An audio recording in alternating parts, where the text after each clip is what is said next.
ஜென்ரலாக நமக்கு அப்பா ஹீட்டாக இருக்கே, சரி ஓகே ஏதாவது ஒரு கூல் ட்ரிங்க் குடிக்கலாம் அப்படின்னு சொல்லிட்டு நம்ம குடிக்கிறோம். அது என்ன ஆகுதுன்னா நம்ம உடலில் அப்படியே நமக்கு ஹீட்டை தான் இன்க்ரீஸ் பண்ணும், உடல் உஷ்ணத்தை தான் அதிகப்படுத்துதுன்னு சொல்லலாம். இந்த ஆலோவேராவை தினமுமே இல்லை அப்படின்னா வாரத்திற்கு 3 நாளாவது நம்ம பயன்படுத்தும் பொழுது உடலில் இருக்கக்கூடிய அதிகப்படியான உஷ்ணம் நமக்கு குறைய ஆரம்பிக்குது. இதனோட சேர்ந்து கல்லீரல் தொடர்பான பிரச்சனைகள் இருந்தாலோ, மலச்சிக்கல் இருந்தாலோ, அனிமியான்னு சொல்லக்கூடிய இரத்த சோகை, வெள்ளைப்படு பிரச்சனை, இதற்கு எல்லாத்துக்குமே உடல் உஷ்ணம் தொடர்பான பிரச்சனைகளுக்கும் நம்ம ஆலோவேரா இந்த கற்றாழையை பயன்படுத்தலாம். ஏன்னா இந்த கோடை காலத்துல நமக்கு சிறுநீரகங்களை பாதுகாக்கவும் உடல் உஷ்ணம் அதிகமாகாமல் இருக்கவும் சிறுகீரை நமக்கு பயன்படுது. சிறுகீரை எப்படின்னா முழு தாவரமும் நம்ம எடுத்துட்டு நல்லா வாஷ் பண்ணிக்கணும், வேர் பகுதியோடையே நம்ம பயன்படுத்தணும். குழந்தைகள்ல இருந்து பெரியவர்கள் வரைக்குமே இந்த மூலிகையை பயன்படுத்தலாம். அதுதான் தேற்றான் கொட்டை அப்படின்னு சொல்றோம். இந்த தேற்றான் கொட்டை ரொம்ப சிம்பிளா எப்படி பயன்படுத்தலாம்னா தண்ணீர்ல போட்டு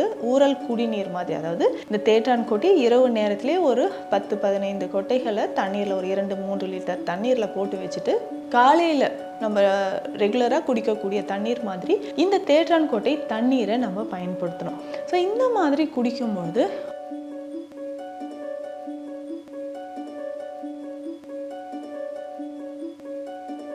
ஹெல்த் கஃபே தமிழ் நேயர்களுக்கு வணக்கம்.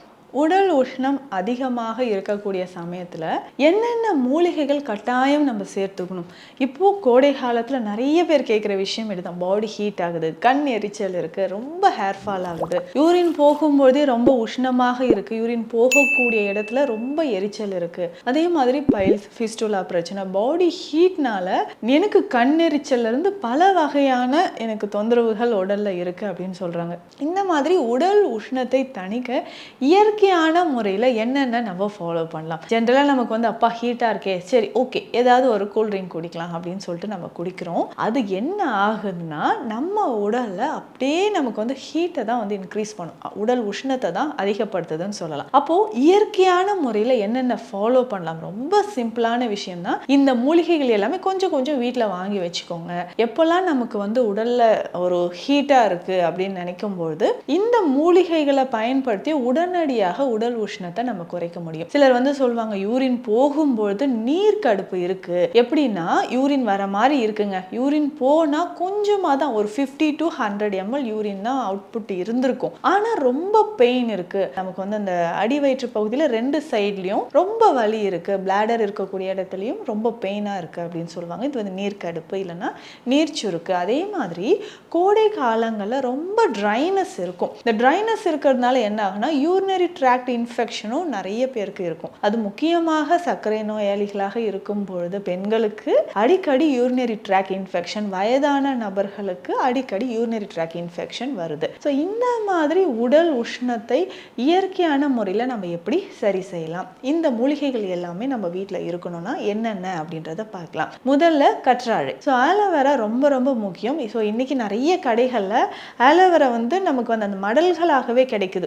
வீட்டில் நமக்கு ஆலோவேரா இல்லைனாலும் இந்த மடல்களை வாங்கிட்டு கொஞ்சம் கொஞ்சமாக ஒரு நாளைக்கு ஒரு பாதி அளவுக்கு நம்ம பயன்படுத்தினா கூட உடலில் இருக்கக்கூடிய அதிகப்படியான உஷ்ணம் நமக்கு குறைய ஆரம்பிக்கும். இந்த ஆலோவேராவை நம்ம எப்படிங்க பயன்படுத்தலாம்? ரொம்ப சிம்பிளான வழிமுறை அப்படின்னு பார்க்கலாம். இந்த ஆலோவேராவை தினமுமே இல்லை அப்படின்னா வாரத்திற்கு 3 நாளாவது நம்ம பயன்படுத்தும் பொழுது உடலில் இருக்கக்கூடிய அதிகப்படியான உஷ்ணம் நமக்கு குறைய ஆரம்பிக்குது. இதனோட சேர்ந்து கல்லீரல் தொடர்பான பிரச்சனைகள் இருந்தாலோ, மலச்சிக்கல் இருந்தாலோ, அனிமியான்னு சொல்லக்கூடிய இரத்த சோகை, வெள்ளைப்படுதல் பிரச்சனை, இதற்கு எல்லாத்துக்குமே உடல் உஷ்ணம் தொடர்பான பிரச்சனைகளுக்கும் நம்ம ஆலோவேரா இந்த கற்றாழையை பயன்படுத்தலாம். இந்த கற்றாழை உள்ள இருக்கக்கூடிய ஜெல் எடுத்து தோல் எல்லாம் நீக்கிட்டு அந்த ஜெல் நல்லா வாஷ் பண்ணிடணும். ஸோ கழுவுனதுக்கு பிறகு இதை நம்ம பயன்படுத்திக்கலாம். ஸோ கழுவுனதுக்கு பிறகு இதை எப்படி நம்ம பயன்படுத்த போறோம்னா, இதை எடுத்துட்டு அந்த தண்ணீரில் ஒரு 7 முறை 8 முறை நல்லா வாஷ் பண்ணி அந்த ஜெல் மட்டும் எடுத்து மிக்சியில் நல்லா அரைச்சி எடுத்துட்டு இது கூட பாதி அளவுக்கு மோர் சேர்த்துக்கணும். மோர், அதுக்கப்புறம் வெந்தய பொடி ஒரு 1/2 ஸ்பூன் அளவுக்கு வெந்தய பொடி, ஒரு 2 சிட்டிகை அளவுக்கு உப்பு சேர்த்து இதை காலையில் குடிக்கணும். இதை குடிக்கும் பொழுது நம்ம உடலில் இருக்கக்கூடிய உஷ்ணம் நல்லாவே குறைய ஆரம்பிக்கும். சிலர்லாம் என்னன்னா நைட் ஷிஃப்ட் பார்ப்பாங்க, வேற ஆப்ஷனே கிடையாதுங்க, நான் ஒர்க் பண்ணி தான் ஆகணும் அப்படின்னு சொல்வீங்க. ஸோ அந்த மாதிரி இரவு முழுவதும் வேலை செஞ்சுட்டு காலையில் லேட்டாக நம்ம எந்திரிக்கிறோம்னா எந்திரிச்சிட்டு கொஞ்சம் நேரம் கழித்து இதை டெய்லி இல்லைன்னா வாரத்திற்கு 3 நாளாவது இந்த ஆலோவேரா மோர் கலந்து குடிக்கும் பொழுது, அதுவும் இந்த கோடை காலத்துல அதிகமான உஷ்ணம் நமக்கு குறைய ஆரம்பிக்குது. இதற்கு அடுத்தது வேறு என்ன சாப்பிட்டா நமக்கு இந்த உடல் சூடு வந்து தணிய ஆரம்பிக்கும்?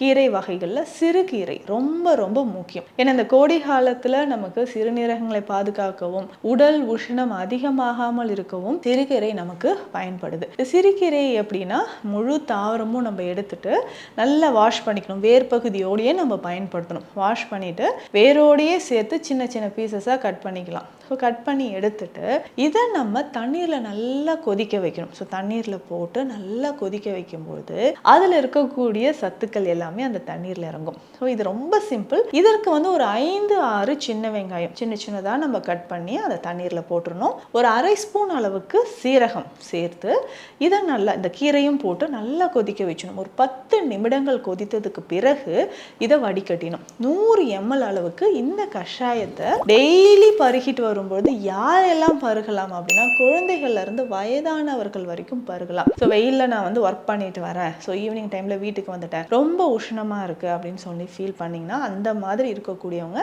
இந்த சிறு கீரையை கஷாயமாக குடிக்கும்போது உடல்ல இருக்கக்கூடிய உஷ்ணம் குறைந்து சிறுநீரகம் தொடர்பான பிரச்சனைகள், சம்மர் டைம்ல தான் நிறைய பேருக்கு கிட்னி ஸ்டோன்ஸ் வர்றதுக்கான வாய்ப்புகள் இருக்கு.